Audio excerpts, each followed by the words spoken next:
If you get a text or you get an email saying it's from the IRS and you need to go in, it's a scam 100%. So just awareness of how they work and how they operate. One of the other scams we just saw is you actually get a phone call and they spoof the number of FBI headquarters. So it actually shows up on your phone when the number's coming, it shows up as FBI. So you think you're getting a call from the FBI and they basically say, listen, you're being criminally investigated.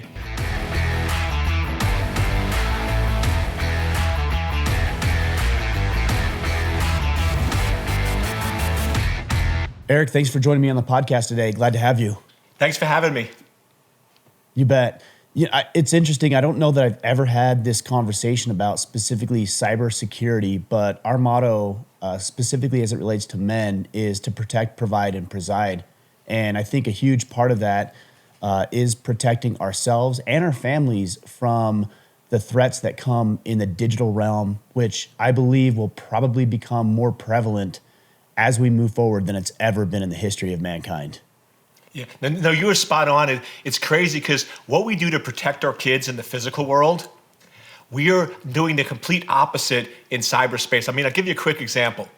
If you're walking down the street with your kids and some person is taking pictures of your kids or following you or like getting real close, you would like get in their face and be like, that's not cool. I mean, you'd even get aggressive. But what do we do instead? We take pictures of our kids and we share them online with everyone. I mean, it's a horrific world on the internet that we live in, but these child predators, they're on Facebook, they're on Instagram, they're watching when you're on vacation and you're posting pictures of your family and your kids, and they're using that to target and figure out what kids to go after and what kids to abduct. And the crazy thing is we would never, ever tolerate this in the real world, but for some reason in cyberspace, we're allowing ourselves and our family and our kids to be vulnerable. And I agree with you, as men, it's time we got to step up and protect our families online, just like we do in the physical world. Well, it's interesting that we've placed so much trust in the internet, random people, random institutions that are quite literally, I think, preying upon our own personal information. In this case, digital assets like pictures of our family members. And even with social media, I've stopped posting pictures of my children for the past, it's been about almost 3 years now. Yep. And it's pretty scary how many people will put pictures of their young children, their young sons, their young daughters, just to be completely exposed. Is that information in those pictures, are those being exploited? You talked about them being targeted. It seems so out there that I think most men are probably like, it's not that big a deal. Nobody's coming after my kids. No, the unfortunate reality is the people that don't think they're a target actually are. Because these attackers are smart and they're organized. The reality is, why, if you're an attacker and you want to either abduct, exploit, or cause harm to either your kids or your spouse or your wife or significant other, whoever it is, why would they go after the rich and famous that actually have protection and security measures in place? They're going to go after the most vulnerable. They're going to go after the weakest folks, which unfortunately, and I hate to say this to a lot of men that are listening, but if we're not taking cybersecurity seriously and we're not actually monitoring and tracking what our kids are doing, limiting and controlling the photos, we are unfortunately weak online. We may be strong men in the real world, but online we're very, very weak because we're letting our kids do these crazy things. And just another thing is, you would not let some random stranger raise your kids, but go to a restaurant. Most parents, most dads are giving their 2 or 3 year old an iPad that basically all these games for kids, and it's horrific, and I'm working to try to get more laws in place to protect this, but these have ads. Every 30 to 40 seconds, there's ads playing. Guess what? Those ads are raising your kids. You're not raising your kids anymore. When I grew up, my kids, I would spend 30, 40, 50 minutes a day at the dinner table talking to them, engaging with them, raising them. And now what do we do at the dinner table? We give them an iPad and let some crazy random company raise our kids while we have adult conversations. How do you, obviously I think that's a little bit more, it's not that it's not dangerous. I think there obviously is a danger in that. And I think most men are probably aware that they want to be engaged. But it seems like there's two different conversations happening. So there's the immediate danger of somebody either sexually exploiting our children or abducting our children. And then there's the long-term danger of grooming our children to believe, behave, and engage in behavior that is ultimately mentally and emotionally destructive to them for their long-term benefit. Am I understanding that correctly? Correct. And just going back to the first point, because I know you were asking details on that. When you're talking about exploiting your kids, it is horrific. The United States of America, we are the strongest military superpower. Do you realize over 60% of all child abductions and kidnappings occur in the U.S.? It's not actually over 60%. That's Yeah. crazy. Well, I've even read statistics of child sex trafficking and how much more prevalent it is currently today than it's ever been in the history of humankind. I don't even know how that's possible. It's because, unfortunately, with the internet and how we operate in social media, where we make all of our accounts public, we're putting our kids and our information out there, and we're raising our kids that you can trust anybody online, that unfortunately it's so easy and simple to commit. And here's the unfortunate reality, and this breaks my heart to say it, but after it happens, the probability of you getting your child back is almost zero. But the good news is prevention is very easy. You have to basically focus on two things. One, stop making your social media public. The world should not see your personal life. Have friends, right? Make it private. If you want to share your pictures with 30 friends, go for it. But why are you letting the entire world, why are you letting your family be searchable by all these evil criminals that are out there that are targeting your family? And then the second thing is, you have to pay much more attention to who your kids are following online. When I'm growing up, my parents met all my friends. If I was going to go in the car with somebody, they had to come in the house. My parents had to meet them and approve them. My parents knew who my friends were. There were no secrets. My question to you, to people that are listening, do you know everybody who your kids are focusing on and following on social media, on Snapchat, on all these different apps? Probably not.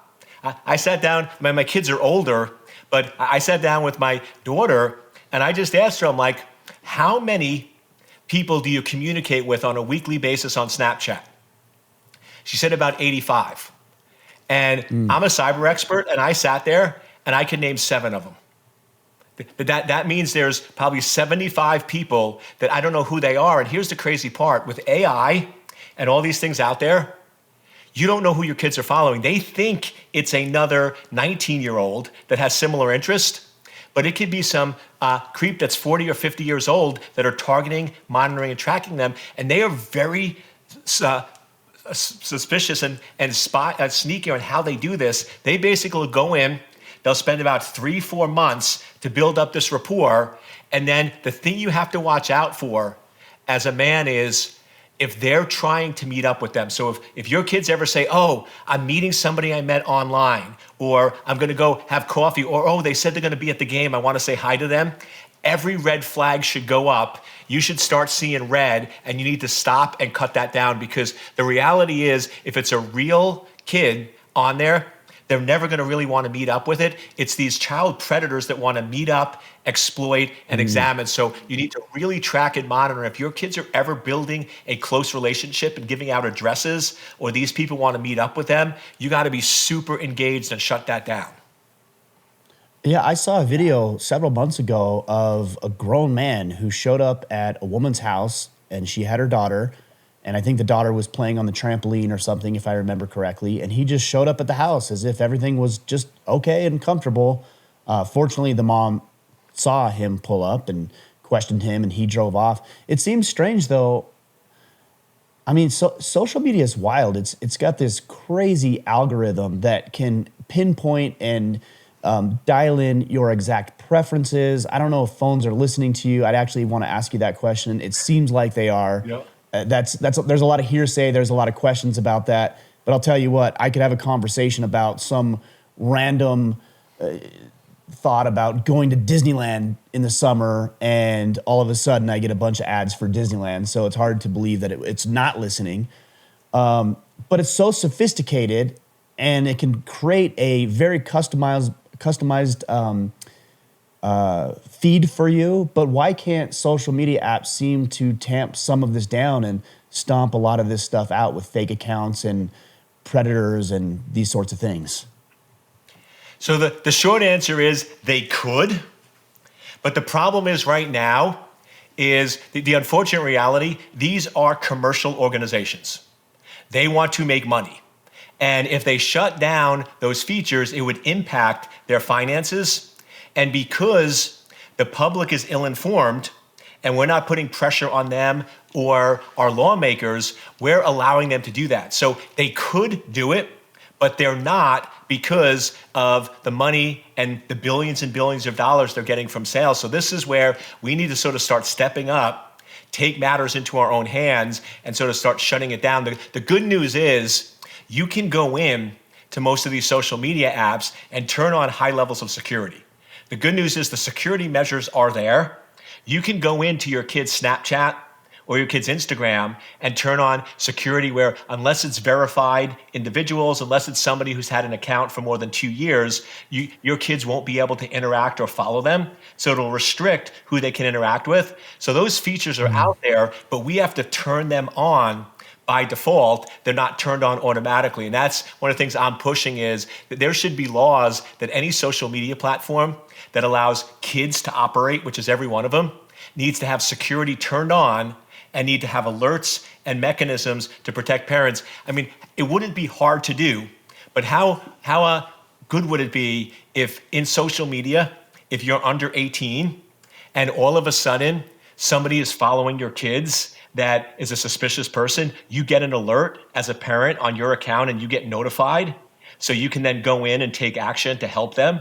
I mean, that's not hard stuff to do, but the problem is because the internet came on so quick in social media, we forgot about security, we forgot about protection, and it's just setting us up for real danger over the next 3 to 5 years if we don't start correcting it.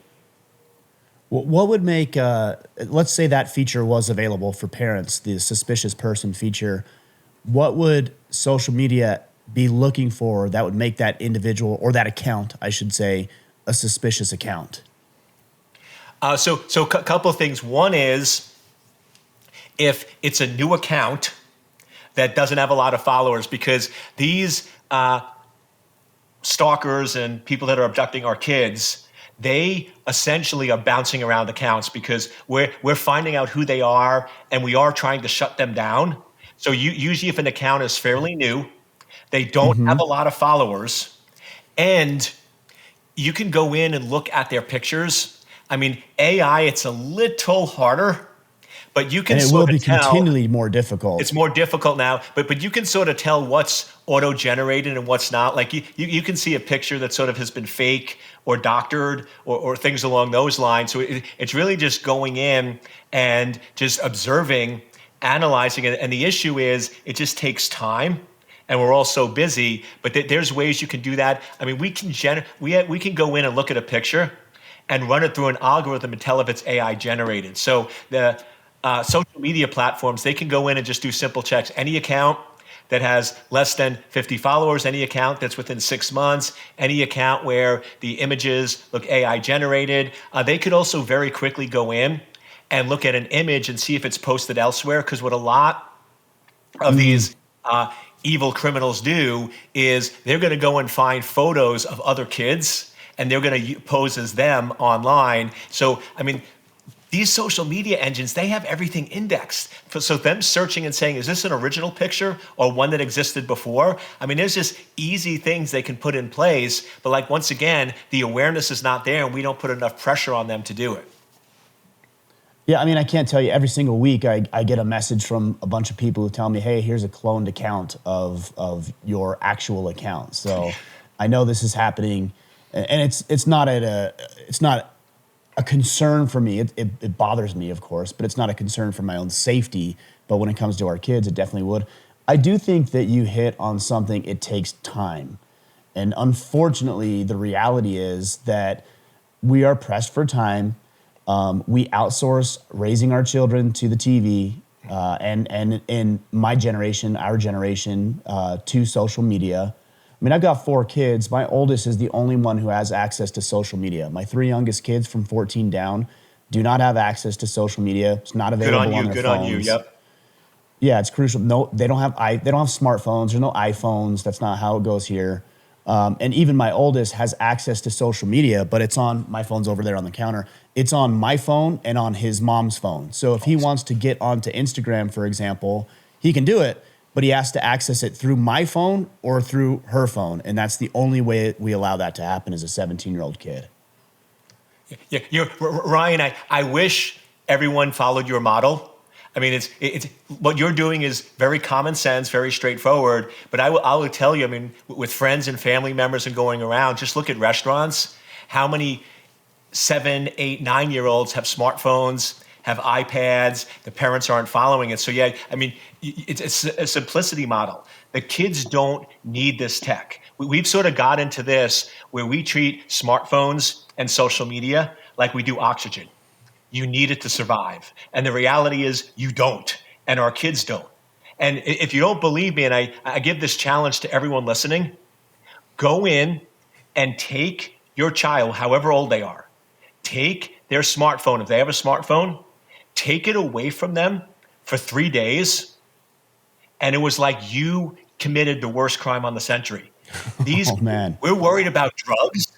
These kids are addicted to these smartphones. These smartphones are worse than drugs, and we can't live without them. So what if we actually just went in and started limiting the amount of time our kids had their phone? What if at 6 o'clock in the evening, their phone goes in a basket and they can't use it for the rest of the night, and we actually make them be social, do what we used to do. Actually go outside and throw a football, play freeze tag, right? Play badminton. I mean, a lot of these simple skills of just outside nature interacting, all of a sudden we're living our lives so much online. And the unfortunate reality is it's not secure and protected. And the biggest message is to accept that it could happen. Like you said in the beginning, most men I talk to are like, oh, it can't happen to me. It's not a reality. It's something you watch on TV shows. But I can't tell you how many calls I get on a daily basis now. It used to be monthly, it used to be weekly, daily basis, where kids are either bullied, abducted, kicked out of college. I mean, just anything that could ruin their life because we have not taken proactive action of limiting and controlling who they interact with. I would agree with everything you said. The only issue I'd take is badminton. I don't know how many kids were playing badminton when they were younger. I don't know. That's maybe a cultural difference between you and me. But whatever. We'll overlook that. See, I'm a little geeky, Ryan. So like tennis was too intense. I had to go with badminton. But you're probably. Got how about it. ping pong? Does that work? Or maybe a lacrosse. We'll throw lacrosse in there. Yeah, lacrosse. Yeah, lacrosse for sure. That one resonates a little bit more deeply with me. Look. I hear what you're saying, and I agree with what you're saying. It seems like technology is so infused into our lives, and I don't want to be a person who is out of touch or unreasonable. Of course, I want to make sure my children and myself and my family are protected, but there is some things to consider that, we didn't have access to 25 years ago. So, 25 years ago, it wasn't a matter of if we had a phone. People say, well, what would I do if I didn't have a phone? What did you do 25 years ago? I mean, I remember running around the neighborhood on my bike, looking for where all my buddies' bikes were on the front yard, and that's where they were hanging out. And I'd knock on the door, and Mrs. Smith would answer the door and invite me in to play with Timmy and Tommy and Billy. That's a little different now. I wish it were more like that. I just don't want to get locked into the nostalgia over confronting and facing the reality that this is a new way of operating because of the technologies that are introduced. So I guess my question is, are there certain apps and programs or functions that are more dangerous than others that we ought to really pay attention to? Yeah. And before I get to that, just jumping back to your point. Now, one of my big words and big proponents, I'm a tech guy. I mean, I love tech. I'm early adopter. I mean, I'm testing and have robots now and sort of going through it. I mean, I'm a big fan of it. But one of my big words is balance. And I think we've just gotten out of balance. So I'm not saying that your kids don't have a cell phone for 2 months, right? And that's all they do. But just put a better balance in there and in place. In terms of Yeah, security. The thing is, the social media apps are here. You're like you're not going to go in and take TikTok or Snapchat or Instagram away from your kids. I mean, depending on their age, they're going to live with that. But what you can do is go in, as we said, is just better monitor control and watch your kids post. Like I give a lot of presentations at churches and PTA meetings, and I always go in and say, you should be following your kids' social media. And I can't tell you how many parents come up and go, Eric, my kids won't let me follow them, or I don't want to follow them because some of those pictures really like bother me. And I'm like, did you hear what you just said? Like, As if you have a I mean, a choice. 12-year-old, Exactly. you should not be able to tell you can't follow them online. Guess what? You don't get a phone then, right? We've sort of lost control. Our kids are raising us instead of us raising our kids. And if you're watching your kids' photos on social media and you're horrified, that's a problem. Right, that's an issue you need to go in and do. So a lot of it is accepting it. The other thing, though, is be careful of a lot of these random free apps, because most people don't realize free is not free. When you're downloading a free app, most of them, in order to be free, you have to allow location tracking, access to your cameras, access to your microphones. And when was the last time, and this is an exercise I urge everyone to do, when was the last time you went into your smartphone or your kid's smartphone, went under security settings and looked at location tracking and look at all the apps that are tracking your location? My bet is you're not only going to be shocked and horrified, but I would say probably at least half the apps that are tracking your location you don't need. You're not using. We've sort of got into this where apps are like candy on Halloween. The more is the better, right? But when I was growing up on Halloween, you want to get as much candy as possible so you can sort through it. And most people have hundreds of free apps on their smartphone that they haven't used in 45, 60 days. So another thing is any app that's older than 30 days, delete off your device. Just get rid of these. I mean, one of my favorite phrases is deleting an app a day keeps evil away, right? And just sort of start cleaning up and getting rid of a lot of the extra stuff. So it's a lot of what we call sort of cyber hygiene. We have a lot of good physical hygiene, but when it comes to online and cyber, we don't. Just start having hygiene where don't let apps track your location. Don't let apps track your kids' location. Delete apps you haven't used in 45 days, and then monitor and follow your kids online and see what they're posting. And here's the most important thing. Not only see what they're posting, see the comments that they're getting back. Because if you go in and your child posts a picture in Instagram of them on vacation or swimming, and there's like 50, 60 comments, and one of the comments is, and this is, let's say, a 14-year-old, and one of the comments is, oh, looking good, looking sexy. You should look at who that person is and track that. I mean, that's concerning. The good part for us as men is these attackers, stalkers, leave clues. They're not stealthy. If you actually look, they're going to leave clues. They're going to post creepy things. They're going to post things that would be suspicious to you, but we have to look and recognize and take action. Yeah. You know, when you were talking about these free apps, I've heard the phrase, if the app or if it's free, then you are the product. Boom. And that seems to have held pretty accurate. They're looking for your location. They're looking to prey on you. They're looking to capitalize. Some of it I don't even think is malicious. I want to be honest about that. But if it is free, then you are the product, not the offering or not the game or not the thing that you're engaged in online. Yep. Yeah, and like you said is, you're right. I mean, a lot of these apps, they want to track you so they can give you promotions, so they can give you deals. Like you said, if Starbucks or whatever coffee company you like is tracking your location, I mean, it's nice. If you're going by a Starbucks, you get a notification, hey, there's a Starbucks nearby and you have a $3 discount. That's all good. But what we have to remember is all those places where your data is stored, what are they doing to protect or secure your information? What are they doing to lock it down? And the more areas your data is located, the more vulnerable you are. So you always have to go in, and people always go with me with cyber, Eric, you're the guy that's going to tell us no. You're going to say to shut off our phones and go Amish and live in Pennsylvania. But my rule is it's simple. I'm never going to tell you no. I'm just going to say ask additional questions. Everyone goes, what's the value and benefit? Oh, the value and benefit is I can get discounts on coffee. Great. But ask yourself another question. What's the risk or exposure? And is the benefit worth the risk? And to me, the benefit's not worth the risk. So I allow very few apps to track my location. I essentially live my life on 8 apps. That's it. The apps are locked down, they're secure, they're protected, and I minimize that risk. But you just have to ask yourself, there's always value and benefit, but is the value and benefit worth the risk or exposure to you or your family? Yeah. Well, and there's also things that I think can be problems, not just in the digital realm, but in the real world. You know, I learned this years ago where, because I do travel quite a bit for work, and I've been a little less deliberate about this recently. I should go back to this, but when I go on a trip or go on vacation, I don't post about that vacation or that trip until I get back.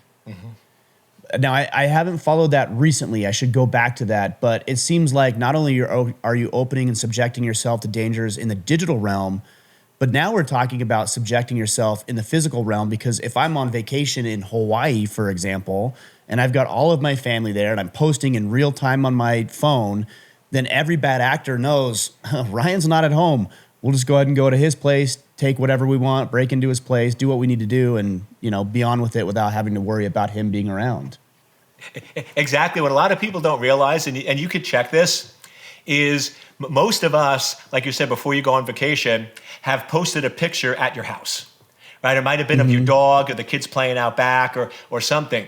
Well, all those photos that you take with your smartphones, by default, they have your location in there. So if you go to the metadata, you can find the address. So these attackers, you're right, are going in and they're looking for anybody that's saying, hey, just arrived at Dulles Airport, and heading to Hawaii for 2 weeks. I'm gonna go into your account, I'm gonna find a picture that you took a month, 2 or 3 months earlier, and I'm gonna look up what your home address is, and I'm now gonna target you. I'm now gonna go after you. There used to be a site, and it was taken down just because of so much public negativity, but there was technically nothing wrong with it. It was actually called pleaserobme.com. And what they would actually do is they scour social media, they find houses of people on vacation, and if you put in a zip code, it would give you a map of that area and show you not only every house that they're on vacation, but they would pull up the tax records because that's public information, and they would tell you the value of the house. Whoa. So they would give you like $1 sign if it was 200, $2 signs if it was 500, three. And so basically anyone could go in and see the value of the house, basically the income of that individual, and whether they're in town or on vacation. And the scary part is the current laws in the United States, we're one of the few countries that don't have unified federal laws on data privacy and cybersecurity. So technically that's not illegal. For me to go in, identify people that are on vacation and how much their houses are worth, believe it or not, in this country is not illegal. In Europe, in Australia, it's illegal. But the United States, because our laws are behind, there's nothing that's illegal about doing that. Well, let's be honest. I don't know that our laws are behind. You can take something like the Patriot Act, for example, and the government's welcome to have whatever information they want from you, but that's not an issue. But and everybody else then can have issued or access to it as well. That's one of the frustrating things to me. It seems like, though, when you would take a photo, let's say I took a photo of, I just mow the lawn in front of my house and I take a photo of it, that when I transfer it over to Instagram or Facebook, for example, or Twitter or X, that it would, in that transfer, some of that metadata would get lost. But you're saying it doesn't, is what I'm hearing you say. Right. Yeah, depending on the settings on your phone and how you take it, in a lot of cases it's not. It could be. And the good news is you can put a setting. It's a universal setting. I have it for all my photos where it doesn't track metadata. It doesn't track location. But once again, these features are there, but they're turned off by default. Why are these social media vendors turning this on automatically? So the good news is you can take 20 seconds and go into your kids and your phone and turn off auto location metadata on all photos, and then you're covered. But you have to take the action. It's not done automatically. What are some of the other threats that you feel like are real prevalent that we need to address? Obviously, protecting our children is huge. We've spent a bulk of our conversation up to this point talking about that. I imagine access to financial institutions, financial assets is probably something you'd want to be a little bit aware of.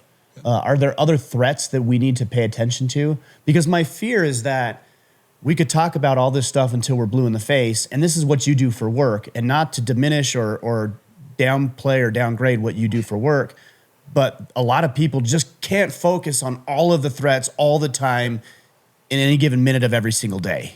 Yep. Yeah. So two things that are pretty simple and would actually stop a large percent of the threats that are harming you. First is passwords are dead. You should not use passwords today. I jokingly say if you're still using passwords, you might as well wear bell-bottom pants and listen to the Bee Gees, right? Nothing against the Bee Gees. I mean, I'm more of an AC/DC fan, just saw them in concert. But I appreciate that. I can appreciate that about you. Exactly, yeah. You're stuck in the 80s. You got to use what they call multi-factor authentication. That's where every time you log in, your phone gets a code and you type it in. And I know what everyone says. It's but a pain Eric, in the ass. Yeah, it's a pain in the ass. It's an inconvenience. You know what my response is? You know what's a real inconvenience? Getting your bank account wiped out. You know what's a real inconvenience? Getting credit cards written in your name and your credit score destroyed. You know what's a real inconvenience? Getting your identity stolen. So the reality is we have to choose our inconvenience. Do you want a short-term or a long-term inconvenience? You have to move to two-factor. Almost every one of these attacks where we're seeing cryptocurrency being wiped out, and I just had this morning where somebody, a colleague of mine recommended a friend in Dubai who had $4 million in their crypto wallet, protected by a password, wiped out overnight. Again, can't get it back. The whole idea of crypto is you can't anonymous. track it that way. You can't track it. So you got to go multi-factor. You got to accept a little bit of an inconvenience. And then the second one is never, ever, ever, ever, ever, under any circumstances, click on a link. I'm sure you get them, but have you gotten the toll booth scams on your phone saying, we're updating our systems in Florida, and over the last 5 years, we've noticed that you've been in Florida and had a speeding ticket, and if you don't pay $8.99 within the next 48 hours, we're going to send law enforcement, we're going to go after, and people panic and they click on the link, and it's all malicious, it's all scams to steal your credit card, steal your information, put malware on your device. So don't click on a link. But Eric, what if I get a message from my bank? Go to the app. You need to have just go apps directly to the source. Directly to the source. Go to the app. Don't use links. Don't use websites. And then also recognize that the government does not communicate with you with texting and emails. Most people don't realize this. There's a huge scam out there from the IRS. Do you realize the IRS will never communicate with the taxpayer via email? They will send you a letter. I get mail all the time about how much I owe them and how much I forgot and what I owe in interest, but it's never through text or email. It's always paper. Right. So if you get a text or you get an email saying it's from the IRS and you need to go in, it's a scam 100%. So just awareness of how they work and how they operate. One of the other scams we just saw, it started early June, so it's been going for about a month now, is you actually get a phone call and they spoof the number of FBI headquarters. So it actually shows up on your phone when the number's coming. It shows up as FBI. So you think you're getting a call from the FBI, and they basically say, listen, you're being criminally investigated for these different crimes, but we need to go in and verify and validate your information, and then we can clear your name right now if you can do a 5-minute interview with us. And what do they say? We just need to verify who you are. So can you give me your date of birth and your last 4 digits of your social security number? People panic. People freak out. You think you're being arrested by the FBI, and they don't use common sense, and they give the info away. And then here's the crazy part. Most of the people that fall for that, when they hang up the phone, within 5 minutes, they go, oh, crap. I shouldn't have done that. And then they call me or somebody else and go, what do I do? And the problem is it's too little too late. So just recognize the FBI is not going to call you, If they're going to arrest you, they're going to come to your house, right? So just be aware the government and these entities are not going to operate with texting, email, and phone calls. So just be really cautious. And like I said, never, ever, ever click on a link. If you do multi-factor, never click on a link and never accept phone calls from locations. That takes away most of the vectors so quick and so fast. What about some of these companies that offer online protection, insurances against your financial assets, the ability to protect and look up credit scores? I think one is called LifeLock is one of them I've heard. Are these worth their weight? Are they worth considering? Would something like that be valuable to have in place? Yeah. So what I always say is they're like airbags. Airbags make the probability of surviving an accident much, much higher. But here's the reality. People die in automobiles with airbags all the time. Airbags are only going to keep you safe if you're a safe driver. So if you could have the safest car on the planet, and if you drive 100 miles an hour into a brick wall, you're still going to get injured and hurt. So these services are good as an augmentation, but they can't replace bad behavior. So the thing I always get concerned with some of these services out there is people like, oh, if I go in and I use a service that monitors and protects me, I don't have to worry about security. I can click on links. I can download apps. I can do crazy stuff. And the reality is no. If you don't click on links, you remove apps, you're careful of what you do, then these can provide an additional layer of protection like an airbag, but they can't replace good user behavior. That makes sense. I mean, that makes sense. I think a lot of times we're just looking to outsource any sort of responsibility that we can. And what you're saying is, implement the two-factor authentication. Don't click on links. Be smart outside of that. Like even with companies, like sometimes a bank will call and they'll say, hey, they'll call me and ask for my information. And my response is, well, you called me. You've got my information. Yep. So if you want to verify it, we can do that a different way, or I can call you back. But you're the one that called me. I did not call you. But I think, people, for whatever reason, I guess it's not for whatever reason, we've just developed over the past quarter century now this unreasonable amount of trust in these little devices because we use them every day. So we think they're safe, but they're not. They're the antithesis of it, I think. Exactly. And it's one of those things where I joke, but like if we go back 15 years ago or 20 years ago, and I told you, hey, Ryan, in the year 2025, we're going to have implanted devices in you that track your location. And we're going to have sort of a camera in your eye that records everything you do and monitors and tracks and listens in on your family and listens in on everything you say. You'd be like, no way. No effing way am I going to allow that. But guess what? That's a cell phone. So, like you said earlier, cell phones listen. If you don't they do. believe I was going to me, ask you that. They do. You 100% are saying those cell phones are listening to you. Yeah. So 2 points. One is when you say, Alexa, what's the weather? Or you go in and say, Alexa, add an alarm to go off at 2 p.m. How can it respond if it's not listening? Yeah, fair. It Good has, point. right? It can. And then here's the thing, like you said, do this. I guarantee the results is put your phone on the counter and just talk about a topic. I think you brought up Disneyland.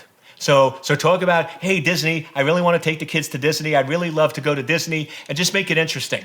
It would be so cool to take a Disney cruise where we actually take a cruise from Orlando and then we go to Disney World afterwards. Now, you typically have to do it for about 60 to 90 seconds, but I guarantee if you then go in and you start surfing the web, you'll get ads for Disney, you'll get ads for cruises, you'll get ads for airline rates, and then here's the crazy part.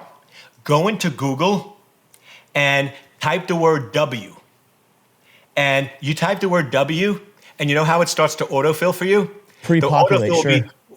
What is the cost of Disney? What is the cost of a Disney cruise? It automatically goes there. My question is, there's no coincidence. The only possible way that's happening if it's listening. So yes, I can tell you firsthand that these devices are listening. And I could also tell you, because I do expert witness work in these high profile cases, If you give me access to your phone, like during an investigation, I can go in and pull out all those recordings, all that information. I was actually in a trial last year where, craziest thing, but we convinced a judge to let Alexa testify.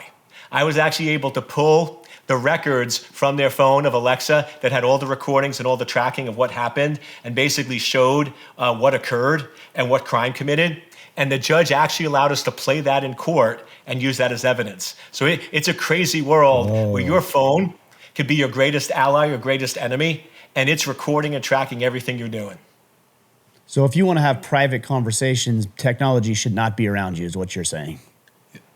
I will tell you right now, when you go to government facilities and you're going in and having classified discussions, your cell phones stay on the outside.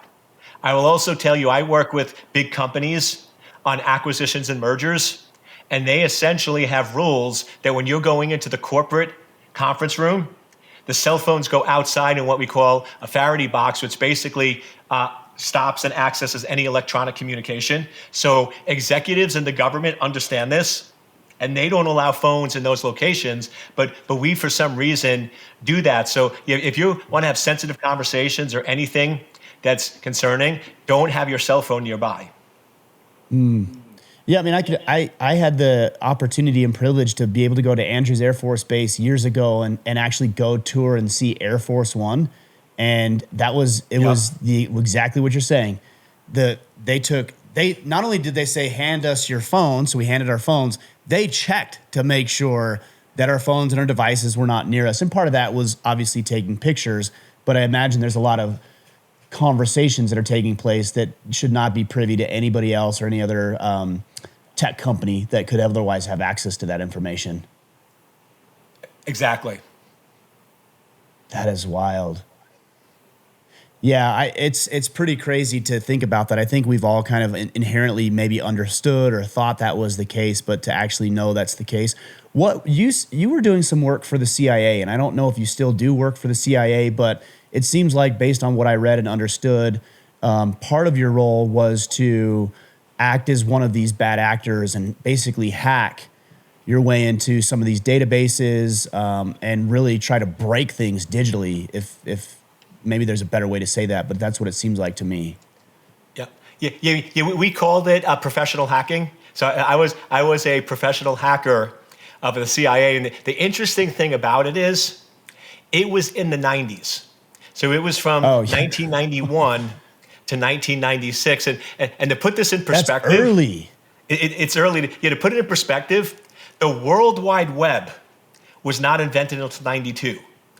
E-commerce didn't come out until 97. Google wasn't until 97. Amazon wasn't until 1998. And here's the shocking part. Apple phone, the iPhone, the first smartphone, didn't come out until 2008. So like we're talking early on, but here's the crazy part. Really? The vulnerabilities and exposures we're seeing back in the 90s are the same things today. So once again, sort of instead of sort of doom and gloom, the one thing I can tell you is if it's a system with functionality, I can get in, because any system that has functionality is not secure. So there's always vulnerabilities and issues. The question is, what do you get access to? So a couple simple things is any of your electronic devices, whether it's laptops, cell phones, or iPhones, you got to update. Because when vulnerabilities are found on these devices, the vendors are really good at releasing patches and updates. But if you don't apply it, the attackers are going to break in. Most attackers break into your device by using a known exploit, which means if you just updated your software and updated your system, that would go a long way to protect and secure it. The next thing is go in, and I know it's a little bit of an inconvenience, but at least once a year, you should rebuild your system. Like back your data up to the cloud, rebuild your system, because the probability that your device has malware on it over the course of 12 months is pretty high. And most of the time when we see information stolen or attacks compromised, they've been compromised for 1 to 2 years and didn't realize it. So if we just rebuild our devices periodically, that'll also go a long way. And then back to what you said, not only monitoring services, but these endpoint security products. Whether it's, I mean, there's so many out there, whether it's Symantec, whether it's Sophos, whether it's CrowdStrike, but these endpoint security products, they're going to run you about $79 for all your devices. You need to install them on every device. So these endpoint security products are not perfect, but they will catch and stop a lot of the malware and a lot of the attacks out there. So any device, whether it's iPad, smartphone, laptop, go in and spend a small amount of money. It's the price of a couple cups of coffee or a couple of beers. It's worth it, but make sure all your devices and all your family devices have endpoint security. What about VPNs? Is that something that you recommend as well? Because the way I understand it is that these internet service providers essentially are collecting your data, your search history, just like we were talking about with these smartphones and tech recording conversations. But VPNs seem to encrypt that data or not even store it, if I understand correctly. Is that something you would suggest? Yeah, huge fan of VPNs. Many of the newer apps that we have today do encrypt at some level. So it's better than it was 5 years ago. But VPNs are either free or like $4.99. They're super cheap for a year. Yeah. And they basically run in the background. They don't use up a lot of resources. And not only for home use, it's okay.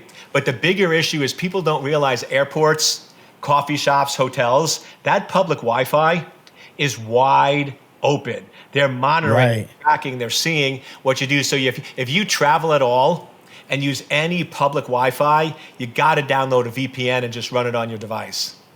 Do you recommend upgrading technology? So for example, I think we're on, I don't even know, iPhone maybe 16 or 17 at this point, for example.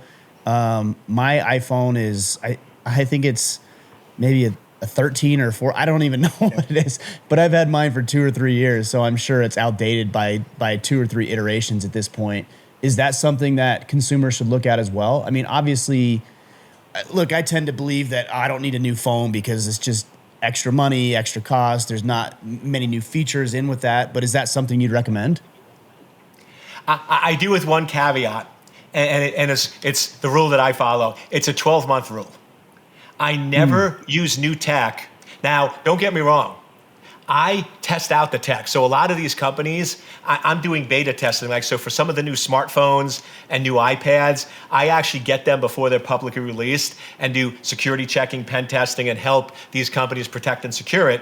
But I will never use it in my personal life until it's been out for 12 months. And the reason is tech is rolling out so quick. The way these companies are doing it is they used to do testing in-house, and then what they released to the public was very well tested. Now they do partial testing and they use the public to test it. So most of the vulnerabilities and most of the exposures in this new tech are found within the first 12 months. So if you're using brand new tech, the probability of having exposure points and compromise is super high. I typically wait about a year and a half, and then I upgrade. I recommend don't going more than 2 years, because the problem is tech that's older than 2 or 3 years is a low priority to the vendor. They're not keeping it up to date. They're only keeping up their latest product, which is typically the product that's been out for about 24, 36 months. So you sort of have this window where after about 12, 13 months, you need to upgrade, but don't wait more than 2 years. And then that's going to put you in a sweet spot of having pretty secure, pretty locked down, and pretty protected tech. That makes sense. I think I've always intuitively looked at it that way with operating systems. When Apple comes out with a new operating system for my Mac, I'm like, I'll wait a few months. I don't wait a year, but I usually wait a few months. But if I'm being honest, the reason is because I don't want any bugs that would hamper my ability to do work. It's not really usually security minded, if I'm being honest about it. Yep. Yeah, wild stuff. Wild stuff. So as we move forward into the future, AI is obviously going to be a big part of this. I think technology is going to be integrated into our lives drastically more than it is today, almost to the degree that we can't even separate reality from the digital world. I've heard crazy things like having monitors in your home that you could just put a prompt in and AI will automatically build a movie featuring the actors that you want to have with the theme and the script that you want written. What are some threats that we need to be aware of moving into the future? So the biggest one is recognizing that AI and tech is a tool, it's not a replacement for humans. If we go in and let AI replace us, we're downgrading our intelligence, because the reality is you're creating things in your likeness and image, but the creator is always more powerful than the creation unless we give that power away. So when I hear these executives go in and say, oh, AI is going to take your job, right? AI is going to replace you as a human. If we allow it, if we downgrade our intelligence and accept it, we will. But here's my reality. AI shouldn't take your job, it should enhance your job. It should make your job better and more efficient. But here's the reality. AI can't have emotions. It can't have feelings, right? It can't have original thought. It can't have this conversation where we're sort of connecting at, a human level, because it's not human.